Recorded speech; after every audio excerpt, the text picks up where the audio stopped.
Hi, everyone.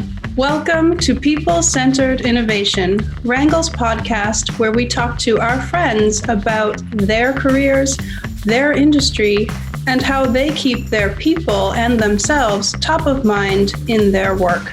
Today, we're talking to Johnny Russo, Vice President of Marketing and eCommerce at the Kersheh Group. Hi, Johnny. How are you doing today? I'm doing great. Thanks, Rebecca, and thanks for having me. So, Johnny, can you tell us a little bit more about the Kersheh Group and your work? Yeah, so the Kersheh Group has their own brands, and they also manufacture private label brands for some retailers as well. And some of their brands, they cover kids, men, women, family, dogs, cats even. So we have some really great brands that we're building. Jellyfish Kids is our kids' sleepwear. So from toddler to around 12 or 14-year-olds.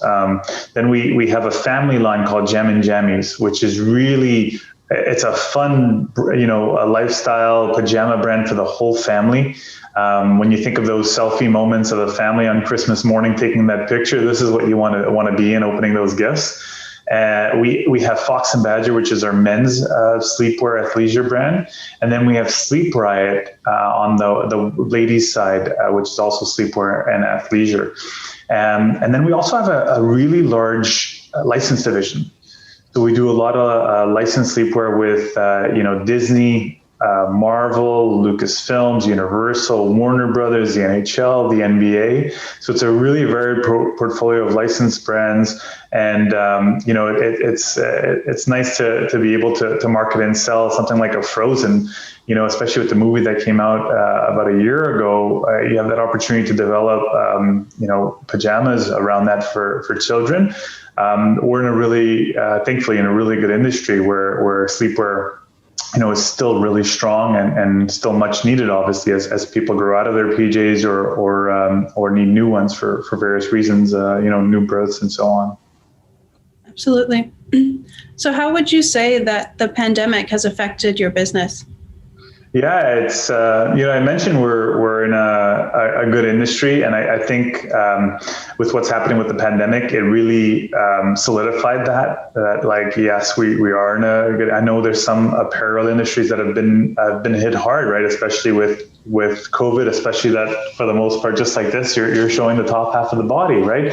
So we were lucky in that regard. But what COVID allowed us to do it was interesting, just like many other businesses around the world, right? There were temporary layoffs everywhere, and our e-commerce, digital, and marketing team went through the same thing. And within our DC closed, right? So our distribution center as well closed for a day. It closed for 2 days maybe, because the orders started just flowing in. As stores were closed, more people turned to online. Our 4 brands each have their own proprietary website. We sell on Amazon Canada Marketplace. We sell on Amazon.com Marketplace. We sell on Walmart Marketplace. So as stores closed, direct to consumer and e-commerce properties became, there was more attention on them. Consumers were kind of flocking to them. So we opened up our DC. We said, hey, we have a flood of orders here. We're growing. What our plan was in 2-3 years from now is happening right now. So the business scaled, which was nice to see. It's one thing to talk and strategize about scale, but when you're in the middle of it and you see it happening, it's pretty cool. So we started bringing back our team members, right? And we brought them back. And as sales kept increasing, then we brought them all back, because we said, okay, this isn't just like a 1-month peak because stores are closed, because stores started reopening, right? Retail started reopening, and our sales maintained and really, we've had such growth, I'm talking 200% versus one of our brands is like 2,000% growth year over year. It's a small number going to a large, so you'll see those numbers. But still from a business perspective, it's been really, really good for us. And, from an adapting to work from home, I always say this, digital teams are kind of set up for this. You generally have a laptop, you generally have a mobile phone, you're on all these platforms already. You're used to we were using Skype, as our video conference and our chat tool. right? So now we're on Microsoft Teams. So it's not a big leap to go there from a digital perspective. Some other departments, maybe it took them a bit longer, right? But for us, I think we were ready from the outset to manage this. So from that perspective, being away from the team, sure, it's tough, but you have your daily huddles and your scrum sessions with them, and kind of you make it work and adapt. Like, I'm a big proponent of adaptability, and this is one where I think everybody as a human, as a parent, as a husband, as a wife, as a professional, has had to adapt. COVID has made you adapt, and the ones that are adapting well, and there's a ton of companies, and you know what, a lot of them are in the tech space, but the ones that are adapting really well are going to flourish. Absolutely. In terms of making plans, obviously, digital transformation is the hot topic right now, not just because of COVID, but generally to get businesses into the future. But I understand that at the Kersheh Group, you guys take a slightly different approach.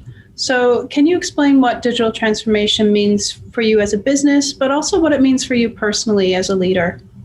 Yeah, sure. I've been talking about digital transformation probably for like 7 or 8 years. And you start piecing together, from day one of the digital transformation, you may not know what, year 4, year 5, or year 6 in the industry, forget about what your company, but in the industry is what it's going to look at.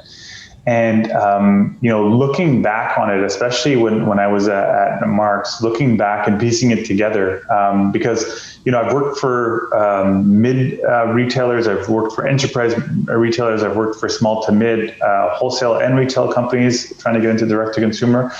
And the core stays the same, but it's really about shifting your mindset with the internal and external culture. So your employees, also your customers, your partners that you work with, the agencies and the vendors that you count on, all that goes into digital transformation, because some teams and some departments and some companies are more advanced than others, and they're more also open to it, right? Going back to that adaptability. And, I face, because I'm in this every day, right? You face challenges because they don't quite see the digital first. And now with COVID, I think every e-commerce team, every digital team, every marketing team is pivotal to this, because now you're seeing marketing and e-com more part of even cultures, right? Working closely with HR, for instance, to develop cultures, because just our hiring practices change, right? Like there's a flexibility and a adaptability and a changeability, if I can use that word, to digital teams. And, you have to change some of your hiring practices. And, even when you talk about salary scales, you're asking somebody in the digital space to know about everything from a Facebook and a Google, and how Shopify works and how Magento works and all these e-com platforms, and then throw in reviews. And you have this whole ecosystem of technology and logins and platforms that people have to learn. It's different. It's different than a lot of other potential departments. And, it has to do with that learning mindset and that passion mindset. That's excellent. So you talked about ecosystems of tools, but there's also ecosystems of people, businesses, and partnerships. And I know we discussed this a little bit before. Can you tell me about your approach to partnerships and how you feel that they're increasingly important for companies to be successful? What's your partnership philosophy? Yeah, I mean, it's nice if you can do everything in-house, right? Isn't that a pipe dream? Unfortunately, it's not as realistic as you'd hope. And so you look at your team, you look at your industry, your company, your skill set, and you see where you have challenges and where technology or, a vendor agency can help you, right? If your strength isn't in media buying, then maybe you need to reach out to an agency. If your strength isn't in, developing your own e-commerce platform, well, there's a couple of good ones out there already.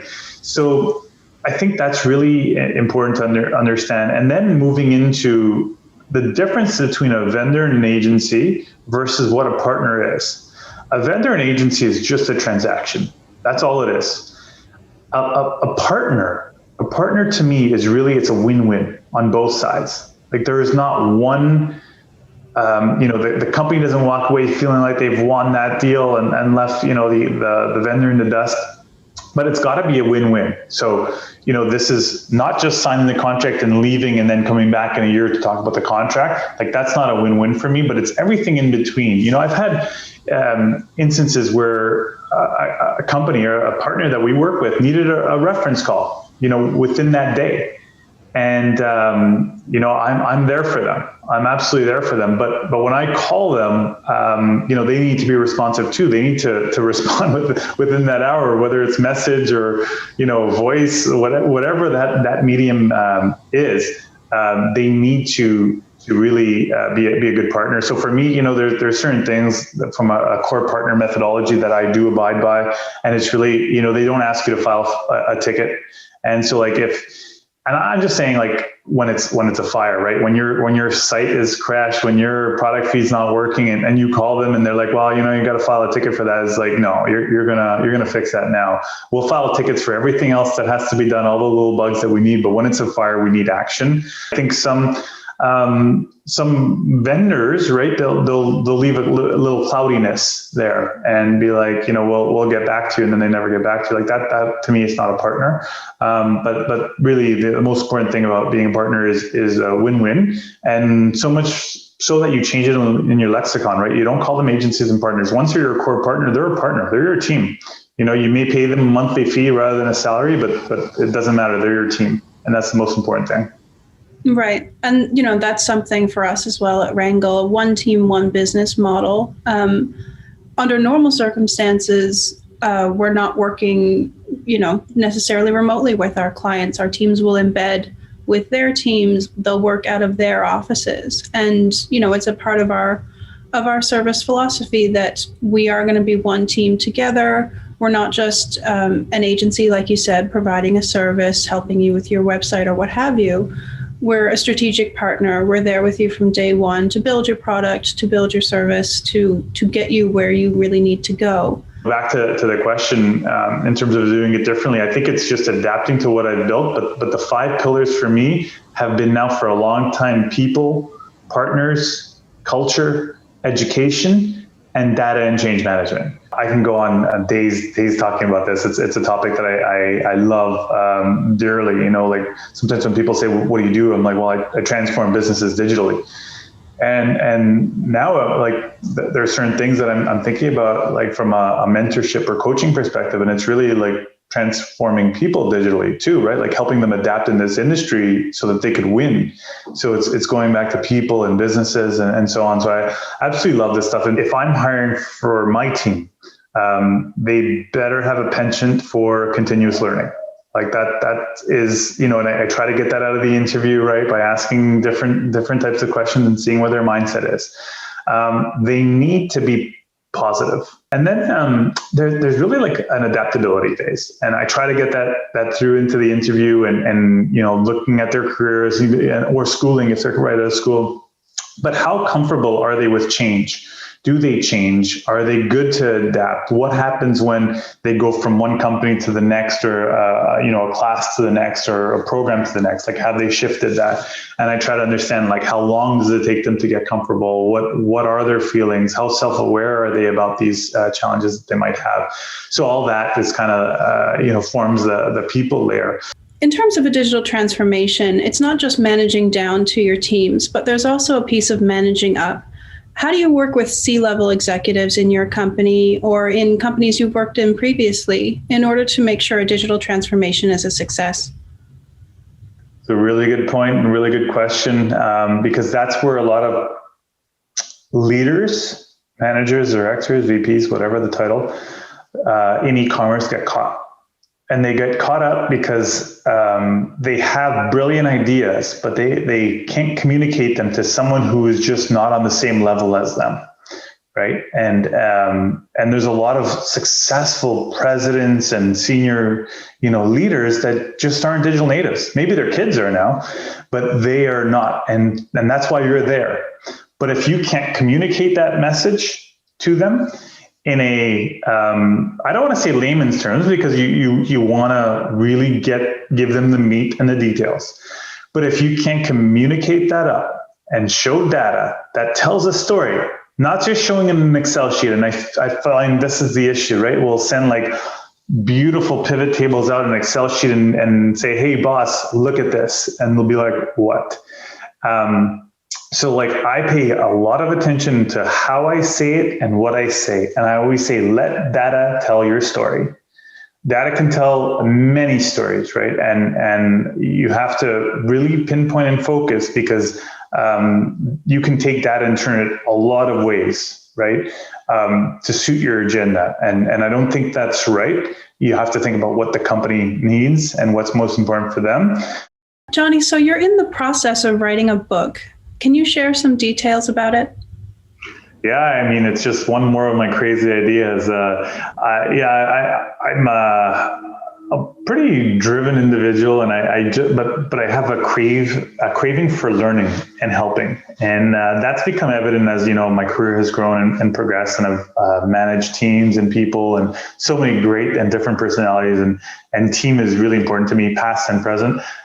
They really are my family. I still connect with every single one of my employees. I try to do it on a consistent basis.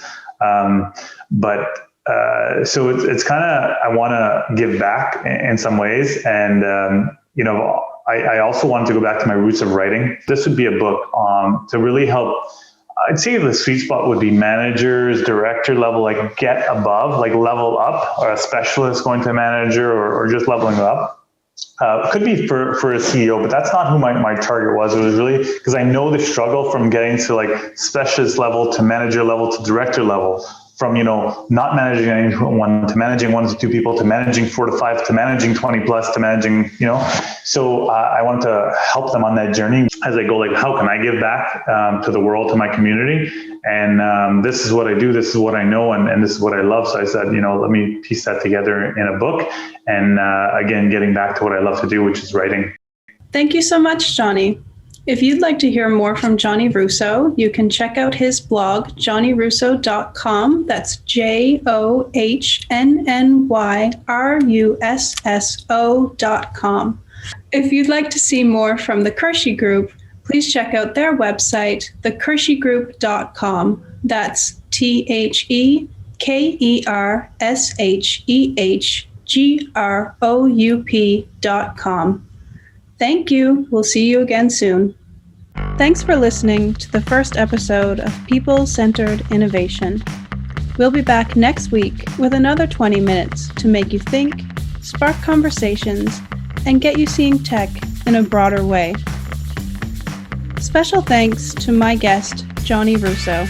This podcast is produced and recorded by me, Rebecca Holland.